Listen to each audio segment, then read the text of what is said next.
सेहतमंद माण्हू ज़िंदगीअ में हर कार वहिंवार करे सघंदो आहे, पर नंढो हुजे या वॾो, जेकॾहिं सिहत जो को बि मसइलो थी पवे त माण्हूअ लाइ अज़ाब बणिजी वेंदो आहे। उन करे सभु कंहिंखे पंहिंजी सिहत जी परवाह हुजे थी। इहो ई सबबु आहे त कुझु माण्हू नंढी नंढी ॻाल्हियुनि ते बि घणो परेशान थी वेंदा आहिनि, जेकी हक़ीक़त में के वॾी ॻाल्हि नाहिनि हूंदियूं, पर उन्हनि खे उन्हनि बाबति सही ॼाण नाहे हूंदी। अॼु असां अव्हांखे कुझु अहिड़ा मसइला या अलामतूं ॿुधाईंदासीं जेके ज़ाहिरी तौर ते वॾियूं ख़तरनाक लॻंदियूं आहिनि, पर हक़ीक़त में उहे ख़तरनाक नाहिनि हूंदियूं। पर पेट में गैस ॼमी वञण जे करे थियनि थियूं। ईअं नाहे त पेट में गैस थी वञण को मसइलो नाहे जंहिंखे नज़रअंदाज़ करणु घुर्जे, पर बहरहाल उहे जेकी निशानियूं ज़ाहिर थियनि थियूं, इहे निशानियूं ख़तरनि जूं नाहिनि हूंदियूं। जिस्म में कहिड़े बि सबबनि जे करे जॾहिं गैस भरिजी वेंदी आहे त हुन जो दबाव फिफड़नि ते बि पवंदो आहे, जंहिंजे करे माण्हूअ खे साहु खणण में ॾुखियाई थिए थी ऐं उहे घबराहट जो शिकार थी वञनि था। आम तौर ते इन तकलीफ़ खे गैस जी अलामत नाहे सम्झियो वेंदो, जंहिंजे करे केतिरा ई माण्हू डॉक्टरनि जा चकर काटींदा आहिनि। उन करे जेकॾहिं तव्हां खे बि घबराहट ऐं साहु ॿुसाटण जी तकलीफ़ सां मुंहुं ॾिसणो पए थो त लाज़मी नाहे त इहो को वॾो मसइलो हुजे। इहा तकलीफ़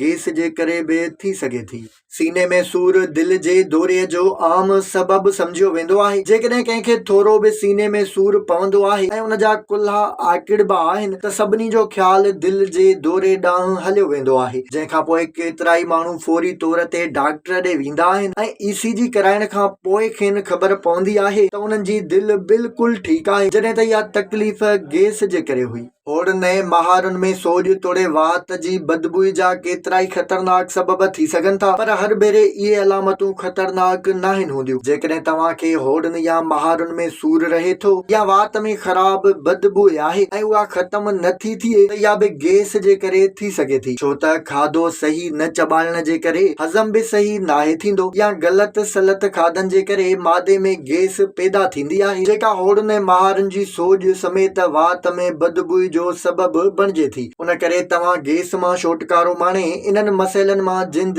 छॾाए सघो था। अॼुकल्ह नौजवाननि में हाई ब्लड प्रेशर जो मसइलो बि आम थींदो पियो वञे। उन जा केतिरा ई सबब थी सघनि था, पर इहो मसइलो बि गैस जे करे बि थींदो आहे। मादे में पैदा थियल गैस जिते सॼे जिस्म ते असरअंदाज थींदी आहे, उते इहा ब्लड प्रेशर जो सबबु बि बणिजे थी, जंहिंजे करे बिना कंहिं सबब जे ब्लड प्रेशर घणो वधियल रहे थो। अहिड़ी सूरत हाल में ब्लड प्रेशर जो मतिलबु इहो नाहे हूंदो त जिस्म जो को अंदरियों उज़वो ख़राब थी वियो आहे, पर हक़ीक़त में गैस ब्लड प्रेशर जो बि सबबु हुजे थी। जिस्म में जेकॾहिं गैस भरिजी वञे त इहा इंसान जे दिमाग़ ते बि असरअंदाज थींदी आहे। उन करे मथे खे चकर अचण ऐं ओचितो अखियुनि अॻियां ऊंदहि अचण जो मसइलो बि थी सघे थो। जेकॾहिं कंहिं सां इहो मसइलो थिए त उन खे बि गैस ॾांहुं बि ज़रूरु ध्यानु ॾियणु घुर्जे। इहे अहिड़ियूं अलामतूं हूंदियूं आहिनि जिन खे आम तौर ते ख़तरनाक सम्झियो वेंदो आहे, पर हक़ीक़त में इहे गैस जे करे थियनि थियूं। पेट में गैस थियण जा सबब